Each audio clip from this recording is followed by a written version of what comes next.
Without further ado, I'm going to introduce today's presenters, Mark Faulkner and Rob Cook, to walk you through what's new with CSE policies and rules at the Canadian Securities Exchange.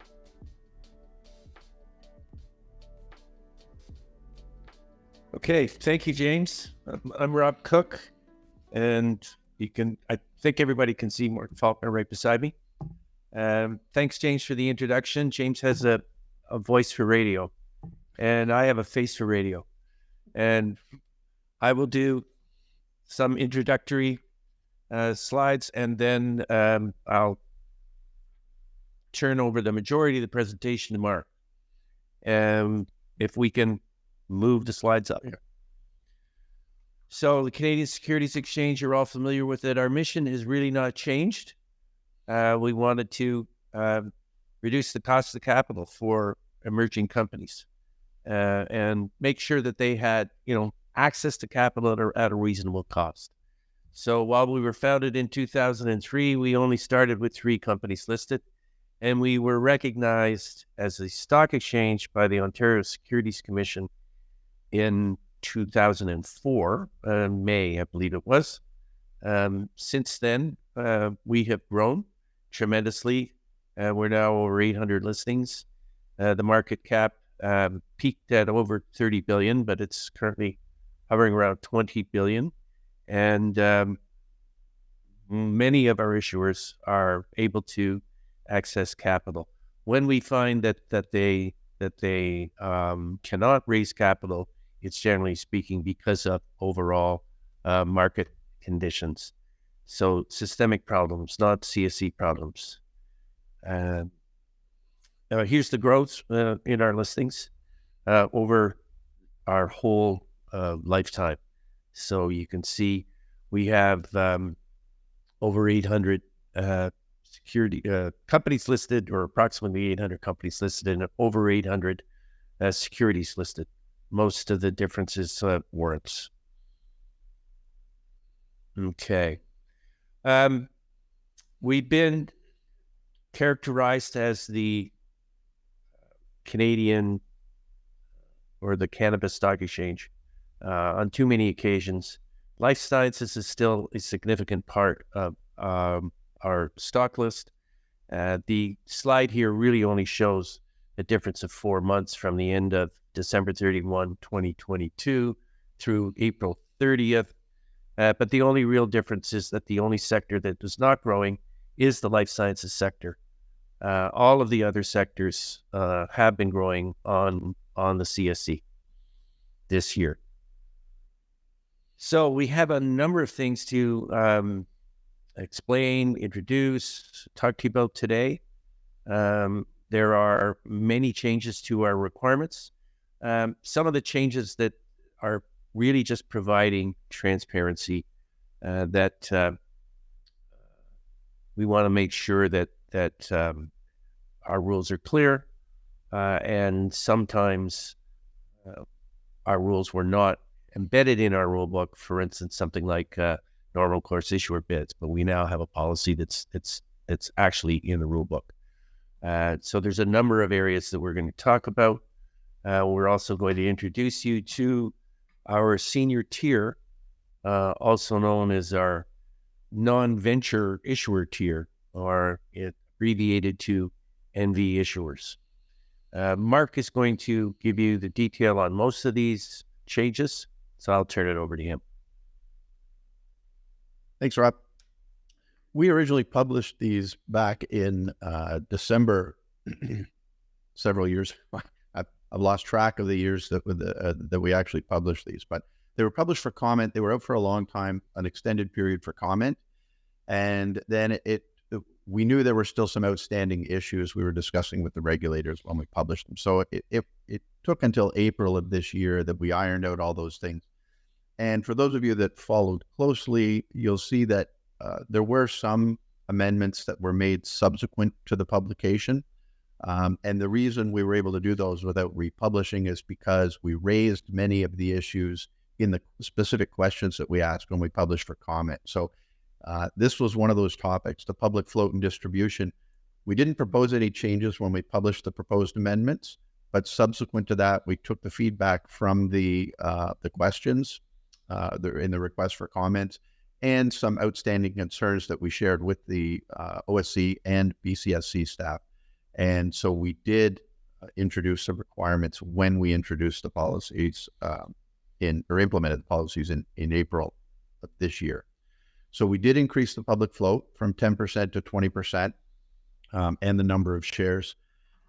But the number of public holders, some of you may remember there was some pressure by the regulators for us to increase the number of public holders. And for a long time, we've actually been considering whether the 150 was an appropriate number or whether we could increase other requirements and actually reduce the number, maybe down to 100. There wasn't much of an appetite for reducing the number at the regulatory level, but we also wanted to hold fast to the 150 and look at where the real problems were in distributions. And it wasn't necessarily the number of public holders, but it was more how many shares were held by the public or how the public holders got those shares. So we held fast at 150, and we did propose a higher number for the NV issuers. The irony in this is that just as we confirmed that we were ready to publish, NEO published proposed changes to their policy, their requirement, and they reduced it from 300 to 150. And the stated rationale was that other exchanges have lower requirements, so they should too. So there hasn't been any subsequent pressure on us to increase our number because the NEO change was approved. We did agree that we would publish some guidance if we kept the requirements as is with the 150, that we would also publish some guidance shortly after implementation, which we did in April. And that guidance is really about the things that we will look at when we're looking to see that the float and distribution are adequate and that we're satisfied that there could be a public market for the securities. That's really what we're looking for. Price discovery, liquidity, and a real market for the securities. So those things are all included. The things we looked at below, they were included in that guidance notice, and we look at those things with every listing. It doesn't mean that it's always going to be a specific threshold, but and it will depend on several factors related to the company and the management and the objectives. But those are sort of the basic things we look at below there. We did introduce shareholder approval requirements. People that have worked with us for a long time will know that the only explicit requirement for shareholder approval in our policies was for a fundamental change. And that wasn't even just 100% issuance of the outstanding shares. It was something that was actually going to be treated as a fundamental change by the exchange under the policies. So we did introduce these additional requirements similar to other exchanges. The thresholds are slightly different. But we've always said that disclosure is paramount and that the shareholders should make the decisions, not the exchange. So all we've really done is identified a few more situations where the shareholders should get a voice. And the issuance of greater than 50% or issuance of with a change of control or over 100% absolute. A lot of people believed that 100% threshold was there anyway, because so often with 100%, it's also a fundamental change anyway. But now it's explicit that it's just 100% of the outstanding. For the NV issuers, and we'll talk more in detail, but just as a reminder, the NV issuers are basically companies that would meet the requirements for NEO or the TSX rather than the venture exchange, and would not be venture issuers if they were to list there. So that was the theory behind the senior tier. So that threshold at 25% is the same as TSX and NEO, because we wanted to treat those issuers the same way. We did also introduce the concept of a transaction that could materially affect control. Now, that can be subjective. It does give a little bit of discretion to us. But what we included in the requirement is that it could be at the exchange's decision or the issuer's analysis that it does materially affect control. And we added a fairly lengthy definition of what would materially affect control. a new control position for certain, but that doesn't mean that someone coming up to 19.99% doesn't affect control. So we could require the shareholder vote for that as well. It's been tested a couple of times already, and it seems to be working as it was intended. Okay, sorry. So, but disposition of assets, again, this is something that was not subject to approval before, to shareholder approval. And we did, we looked for a threshold, and then, and I think we published one threshold, but we ended up settling on just the standard that's already accepted in securities law and in corporate law, that it's all or substantially all of the issuer's assets or business. And that would be would require shareholder approval. One of the things that we wanted to ensure, though, was that in getting that vote or in seeking that vote from shareholders, that they got disclosure not only of how it would affect the company, but how it would affect the listing. Because if an issuer has disposed of all of its assets or undertakings, the issuer will be designated as an inactive issuer, and there are certain restrictions on financing or acquisitions after that. So we will make sure that that's included in the disclosure when a company is looking for approval to dispose of its business. This was one of the things that got generated a significant amount of comment on the on publication, and we have had to remind. We've had several requests for exemptions to this requirement. I'll get into a bit, but what we've had to remind people is that we introduced this requirement so that we wouldn't be introducing a review and approval process. A company still does not need exchange approval to close financing. But what we've done by introducing this public notice requirement, they have to announce the intention to do a financing. And it's not intended to be a 5-day waiting period. So we don't expect that the company will have everything lined up, pen poised to sign, and then announce it and sit on it for 5 days. That would still be compliant, but that's not the intention. We've seen very often companies seek confidential price protection and then not really treat it as confidential and simply issue a news release the next day announcing the financing. Well, that's ideal. Public disclosure to do the financing is ideal. It also establishes the price. It locks in a bunch of things. If a company doesn't want to disclose it in advance, and usually that's, they don't want to send the wrong message. We don't want an issuer saying we're going to raise X number of dollars, not be able to raise anywhere near that, and then be concerned about the negative messaging there.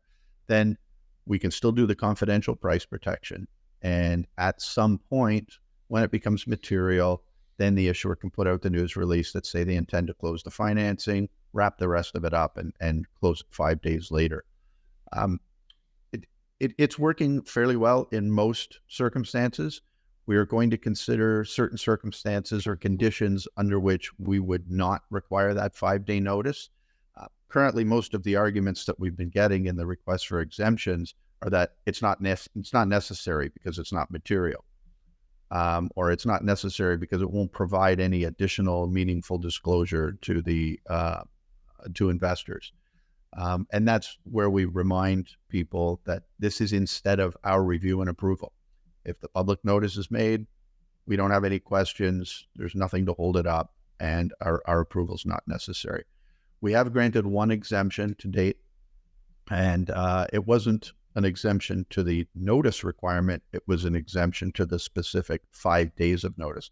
So in this case, the company still provided public notice of the intent to close the financing, but they had to tighten it up to 2 or 3 days because there was a pending cease trade order, and they needed the financing to pay the auditors. If they had waited, they wouldn't have been permitted to close the financing because of the cease trade order. So that one made sense, and that's the only exemption we've granted so far. There are several new forms. There were a couple changes to existing forms, specifically the annual listing statement. And I think we'll mention that later, but one of the requirements we've had for 20 years has been a requirement for the issuer to file an annually updated listing statement. It's an onerous task and we acknowledge that it's got limited use to investors.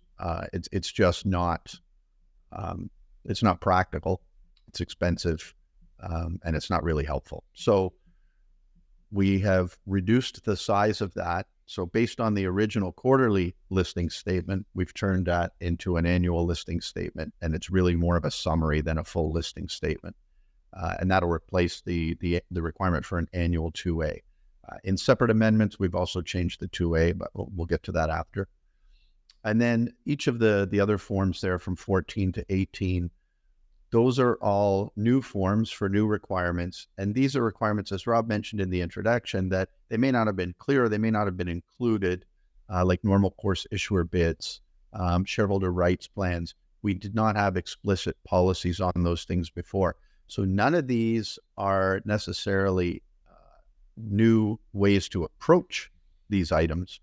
They're all very similar to existing requirements on other exchanges. They're simply disclosure requirements or approval requirements that are the same as others. And these aren't things that require our explicit approval. They may require shareholder approval, but primarily they just required specific disclosure, and that's what these forms are for. So as I mentioned, the annual filings, we repealed the requirement for the annual 2A, but we still have a requirement for an annual filing in addition to the financial statements. And it's much shorter, the 5A annual listing statement.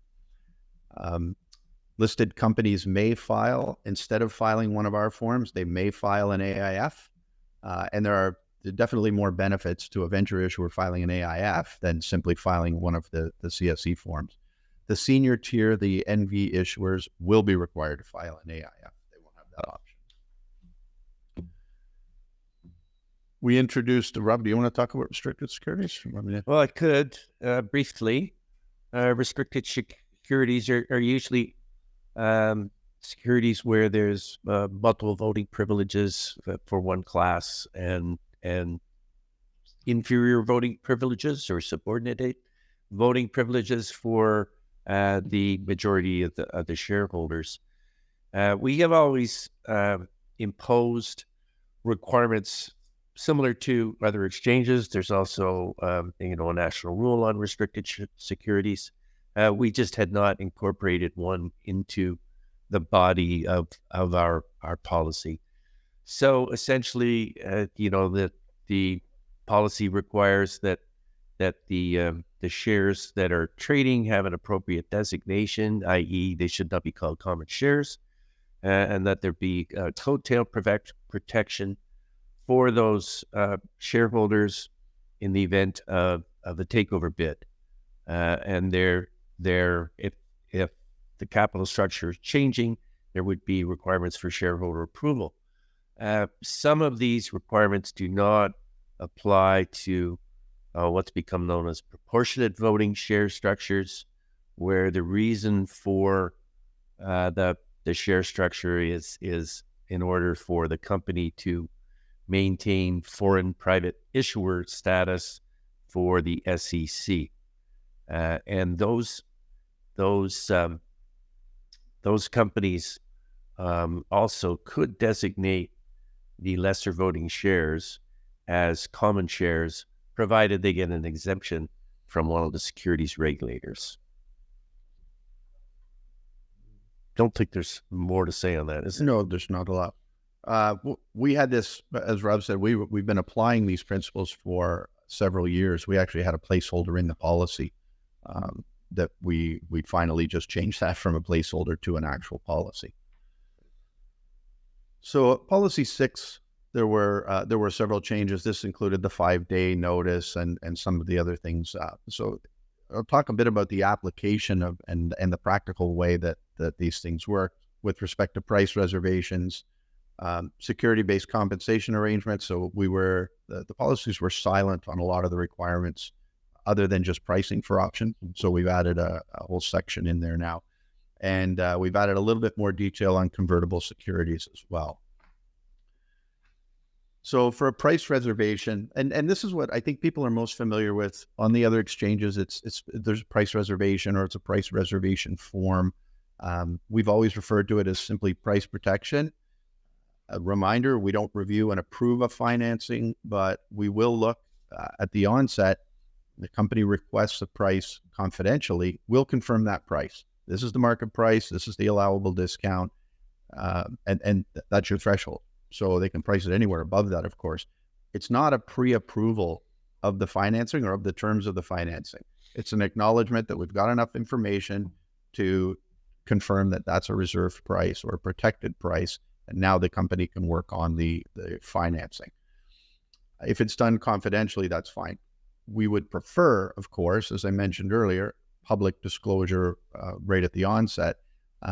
So if a news release goes out, identifies the intention to do a financing, a Form 9 gets posted with basically the terms that are already known. We recognize that at that point, all the detail isn't there. And that's the way the Form 9 has always worked. A preliminary Form 9 as soon as there's public disclosure about the financing, and then a final Form 9 with all of the fields, all of the data supplied at the time of closing. And 6.25a discusses that intention and the 5-day period and that. Once we get to if we're looking at it confidentially, we will ask for a few things. We'll confirm that price. What we've found, it's not explicit in the policies, and we will introduce it if it's necessary, but we have been reminding people, confidential price protection is intended to give some certainty or to provide some certainty against market movement, market conditions, general market conditions that are outside the company's control. It's not appropriate, in our view, to request a confidential price protection so that only the company is aware of this price, and then launch a promotional campaign or a series of material announcements that will have an impact on the market price. So we've been reminding people that this is to protect against market movement outside the company's control, not market movement that may be affected or influenced by the company's actions. So we do have the right to go back and either amend the price or revoke the price protection or require immediate public disclosure to establish that price. That's not nearly as much of a concern, of course, if the intent to finance and the price was disclosed publicly, and then the material news came out, because the market can react to all of the news together. We previously granted exemptions to the minimum nickel restriction, and we did that by granting exemption on the condition that the issuer used the 20-day volume weighted average price as the minimum price. We've now incorporated that into the policy so that's no longer an exemption, but the price still has to come from us. So when we get a request to do a financing below 5 cents, we'll calculate the volume weighted average price, provide it in the confirmation that this is the minimum price that can be used. And then there are some certain restrictions on how the proceeds are used or to whom the shares may be issued and for what purpose. Those, again, were always the conditions that we imposed on that exemption, and they've simply been codified into the policy.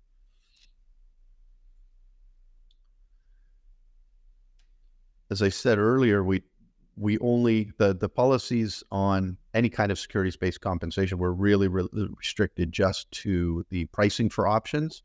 So we've added in an entire policy that should cover all plans and all the issuance of different types of securities, security-based compensation.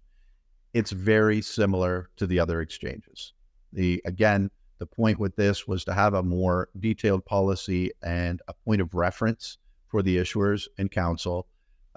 It wasn't intended to reinvent the approach to securities-based compensation.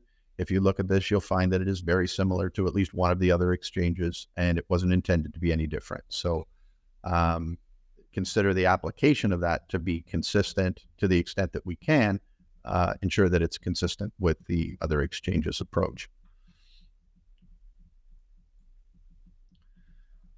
I've had a lot of questions about convertible securities, not necessarily warrants, options, but more specifically convertible debentures. Their policies haven't changed with the nickel minimum and the combination. There can't be a discount to the market price, whether it's the exercise price and an issue price. It can't be less than the market, so no discount on convertibles. But what we found is a lot of creative approaches to get discounts, to get additional shares up front, at the time of signing an agreement, or interest payments, interest paid in advance. There are a lot of creative ways for a lender to get additional shares. We've tried to be fairly consistent in our objections, but they can be more and more creative. The principle remains the same, that they shouldn't be able to get any more coverage than they would at the nickel minimum, whether it's warrants or shares, or it shouldn't. The terms shouldn't result in a discount that they wouldn't have otherwise been entitled to. So we are working on a guidance notice.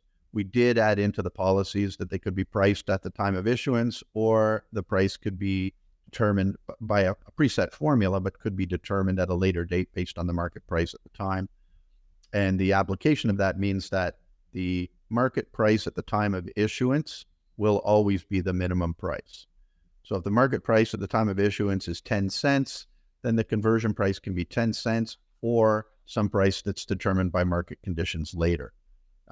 If the shares are trading at 30 cents, then it can be a VWAP, it can be at the time of issuance, it could be whatever, as long as it's not below what it could have been at the time of issuance, and as long as that calculation has been determined at the time of issuance. And of course, I mentioned there's a restriction on the coverage, and the 5-year term is unchanged. Rob's going to talk about the changes to mineral exploration. Yeah, certainly. So we made a number of changes which have had some impact. We've increased the thresholds for prior expenditures and for the exploration budget significantly in percentage-wise terms, but we don't think necessarily that significantly in terms of the dollars. And we've introduced some exceptions as well. So I will get into that expressly. So for qualifying expenditures, we've increased the requirement that's the expenditures prior to listing, from $75,000 to $150,000. We have kept the similar requirement that they have title to a property, perspective for minerals, etc. However, we are also now requiring that the qualifying prior expenditures have been spent by the company that is the applicant for listing. So we did this for two reasons. Firstly, because we felt that the thresholds were outdated. They were 20 years old, at least 20 years with the CSE, and didn't really reflect the actual costs of what we would consider to be significant exploration activity. We also believe that by increasing these thresholds, we would reduce the probability that a company listed as a mineral exploration company would become a public shell within 12 months of listing. We also increased the requirement for the dollars to be spent on the first phase of the budget, as recommended in the 43-101 report. We increased it from $100,000 to $250,000 for the same reasons that we increased the prior expenditure requirement. But we have also retained the prior requirements of $75,000 and $100,000 for the budget for companies that fully intend to only pursue business as a mineral exploration company, and B, are willing to accept more stringent escrow requirements. Firstly, all builder shares that have been issued by the company will be subject to escrow, regardless of the holder. Otherwise, it's builder shares, held by insiders that are subject to escrow. We are also deferring or delaying the first escrow releases until the company has completed phase one of its program and they've provided acceptable disclosure of the results of the program. We are also going to be restricting or not permitting transfers within escrow. So, and I guess I should explain the last one is that if the company does propose to change its business and it qualifies as a fundamental change in the opinion of the exchange, then the shares remaining in escrow would be subject to cancellation. All of this is meant to discourage the creation of shells. So that's been in place since April. We've had several companies that have been listed using either the new requirements or the old thresholds with the concomitant commitment to expiration. And I think Mark can explain the rest from here. Yep. I just want to add a couple of things to those restrictions. And Rob's reference, there are two things. We do still have some companies that are coming in that have been working on their projects or working on the listing, and we're already working on those, structuring the companies, getting the projects, and we can see from the history those were already well underway before April 3rd when these policies were implemented. For those, at our discretion, we may treat them under the old policies with the $75,000 and $100,000 budget as if they had applied before April 3rd. So in that case, these extra restrictions aren't applicable. However, for a new company, a new application that wants to meet these lower thresholds, all of these escrow requirements, we realize these are very restrictive escrow requirements. And I think if we were to put it into the simplest terms possible and how we tend to look at it internally, if this looks like it's going to be used as a CPC, we're going to treat it as a CPC. We don't have a program. We're not introducing a CPC program, but these escrow requirements are intended to tie everyone to the company until they pursue the objectives that they said they were going to pursue. So one of the questions that we've got frequently is about the final one that Rob mentioned about cancellation and fundamental changes. We have always looked at significant acquisitions by companies that are in the mineral exploration space. If all the disclosure is appropriate and it really is just a major acquisition that happens to be over 100% of the outstanding, it may not need to be treated as a fundamental change. If it's still in mineral exploration. Yeah. So if you just get another project, a bigger project, then it may not be treated as a fundamental change. And of course, all of these things wouldn't be triggered, or that cancellation wouldn't be triggered. But again, that's the acquisition of a project, not the acquisition of not an RTO. So there is some discretion there. And again, these policy requirements were introduced to stop very specific practice that we're trying to address, not to prevent the acquisition of better and bigger projects. So I also mentioned earlier when we talked about the 5A and the 2A, I mentioned that we had changed the listing statement as well. The listing statement has always been a very prescriptive form, but it was intended to follow the requirements of the 41-101 F1 information required in a prospectus. We've changed it rather than try to keep up to date with all the requirements or ensure that all the language was exactly the same. We have changed it now to simply say that the information required in a listing statement is the information required in a prospectus. It's not an offering, it's not a prospectus, but the information required in a prospectus is what's required in the listing statement. So it's no longer a prescriptive form. It's a couple pages with instructions, and because it does change based on the circumstances of the issuer. So we can...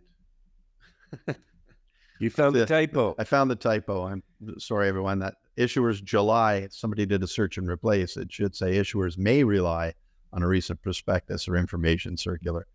And so what we've done there for an issuer that's already an existing reporting issuer or a company that's switching from another exchange without a fundamental change, without an RTO or without a change of business, if the existing disclosure record is accurate and up to date, it can be used in the listing statement and it can be incorporated by reference, which is a great savings in time, effort, and cost of preparing a listing statement. We've started to get the first few in that are being prepared that way, and I think everybody's finding it. There's a little bit of experimentation there, but I think we'll find in the long run that it will be much easier for companies to make the move from one exchange to us, from another exchange to us. So that wasn't done at the same time, or it wasn't effective at the same time as all the other amendments, but it was done very shortly after. So it's in place now. We got a lot of questions on the senior tier, and I think a lot of concerns about whether this would be an option for the issuers. And our initial approach was that it was not going to be an option. It was intended to impose additional requirements on companies that were large enough and the risk was greater. And so we intended to treat them as issuers on the TSX or NEO or on a non-venture exchange. Ultimately, when we got to the end of this process, staff at the commissions agreed that we would be moving forward with a change to the definition of venture issuer in 51-102. And so we now have a definition, even though we created this as more of a designation than a specific tier. We've now added the definition of senior tier to include all of the NV issuers. And the definition in 51-102 will now say that a venture issuer is an issuer that does not have its securities listed on, and then whatever the list is, TSX, NEO, the CSE senior tier will be included in there with the others. So the definition has been drafted. It's being circulated internally with all the CSA members. It will be published for comment, of course. But our NV issuers that meet those additional requirements and get designated by us will be treated in securities law as non-venture issuers. So until that definition is amended, we have undertakings and forms of consent for the issuers to sign, basically to undertake to follow the policies or the rules as if they were not venture issuers and comply with securities law that way, and a consent to be regulated as non-venture issuers. So with that shift, which occurred much more quickly than we thought it was going to making these issuers non-venture issuers, we introduced an optionality for the issuers. So we won't designate issuers without their consent. It really will be a choice. We'll identify them. We will communicate to the issuers that based on all of these thresholds, it meets the company meets the qualification requirements to be an NV issuer.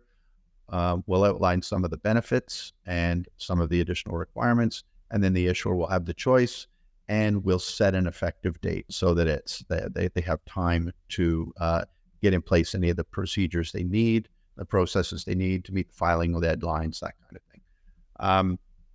One of the original objectives of this project of creating the senior tier was to obtain margin eligibility for certain securities. So we had securities that were in a dollar range, value per share, where they would be marginable if the securities were listed on another exchange.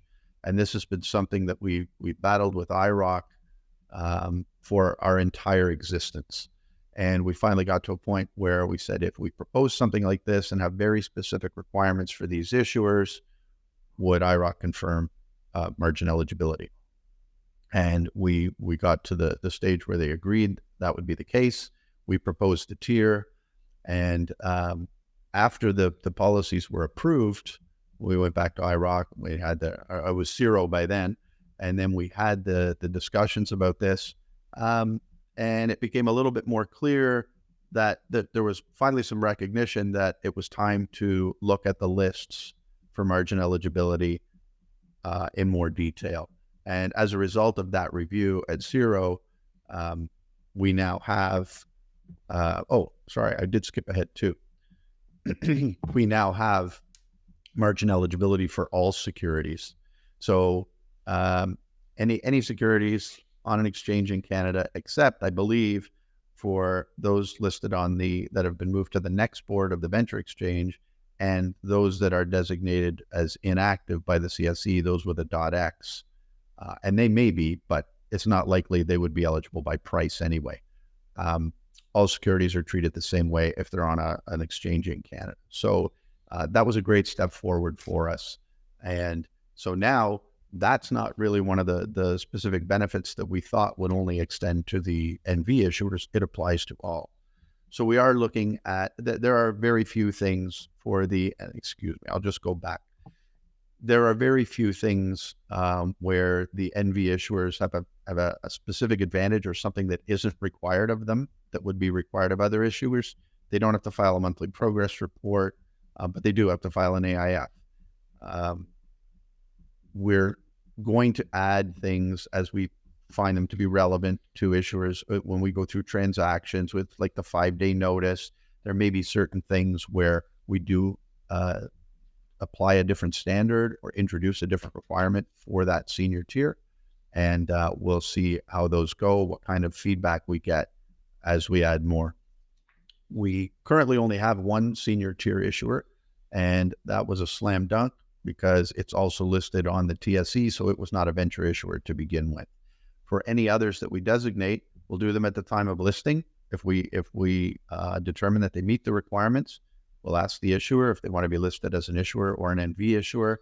And if they choose the NV issuer, we'll, of course, get that undertaking and consent filed with us and filed on CDAR, and they will then be treated as an NV issuer going forward.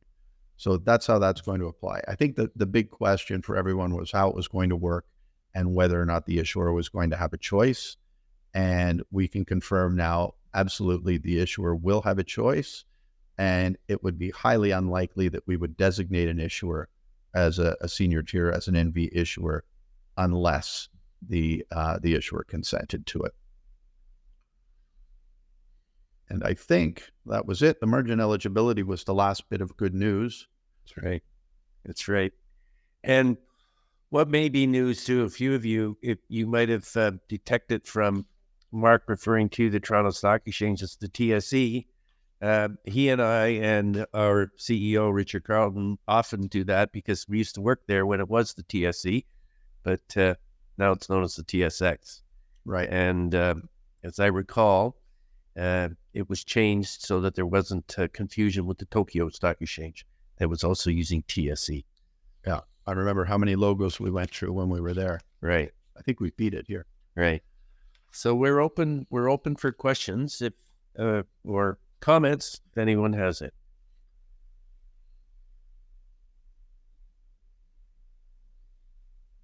We didn't give any to James just to. No, we didn't hang it out.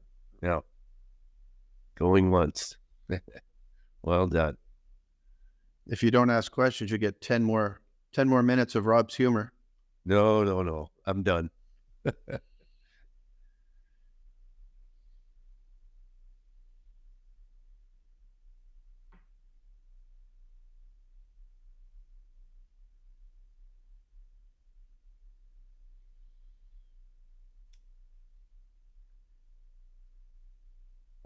David. Oh, thanks, David. I presume everyone can see that. We're looking at prior expenditures outside the 36 months. We have to recognize, as we have for the past few years, we have to recognize that there were significant restrictions on anybody getting to a property or being able to reach the threshold. We're more concerned with the expenditures themselves and who made them than the specific 36 months. But also what's happened in the last 36 months. So if somebody did a bunch of work and it was a property they could have had access to and and it was just left sitting there, and now this property is just going to use to get another vehicle listed, that's different. So we'll look at the circumstances, but we want to see why the work hasn't been done.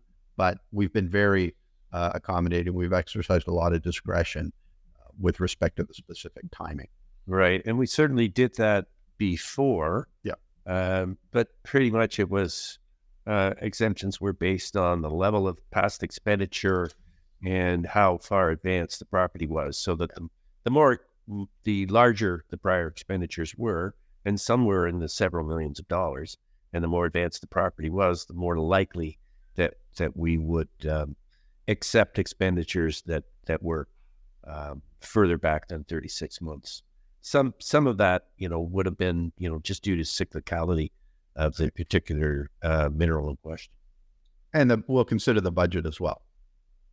If the company comes in and none of the expenditures have met the requirement, and the first phase budget barely meets the requirements, that takes a little bit more analysis. But expenditures far exceeding the minimum, but just outside the 36 months, and then a great first phase budget, that's much easier to exercise that discretion and accept it.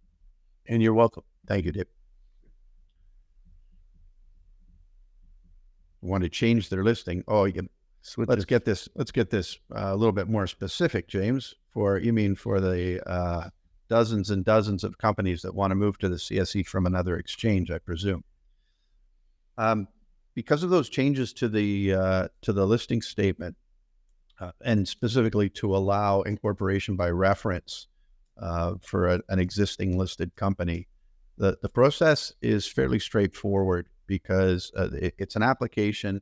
There's still a review process, but when there's no concurrent fundamental change, RTO transaction, or even a major acquisition, if the company's just moving over as a listed company to switch exchanges, the listing statement is really intended to just pull the information together that's already there, so investors have a single point of reference. If the previous disclosure is all incorporated by reference, it's more of just a roadmap of where to find that disclosure. And that came about from discussions with commission staff, who really believe that we should still have a single document to sort of identify that move from one exchange to the other. We're still looking at whether that's really necessary or not. In our view, the switch should be like switching cell phone providers. Nothing has happened. You take your number with you, and in this case, you take your symbol with you. Your continuous disclosure record is unchanged, and a comprehensive news release should be enough. So we're going to continue to look at that for the switches. For a company, an active company in good standing, simply moving from one exchange to the other and try and reduce it even more. But right now, the biggest change, of course, is just that it's not a full-on listing statement. It's not effectively a prospectus on its own. It's really just a document that summarizes everything and pulls it together, existing disclosure together. So you're looking at, from the time we get it from a completed document, you're looking at weeks rather than months to get it listed.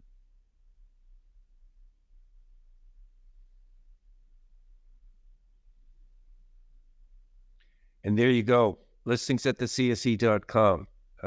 You usually get a faster reply than if you try to phone. Or if you sent something to me or Rob. Right. This goes to a lot of people. When they go to listings, they're not going through a filter or going to one person who's going to, then search for it. A lot of people get those, and that way, as soon as the right person sees that and knows that they're the one to respond, you should get a fairly quick response at that email. Thanks, everyone.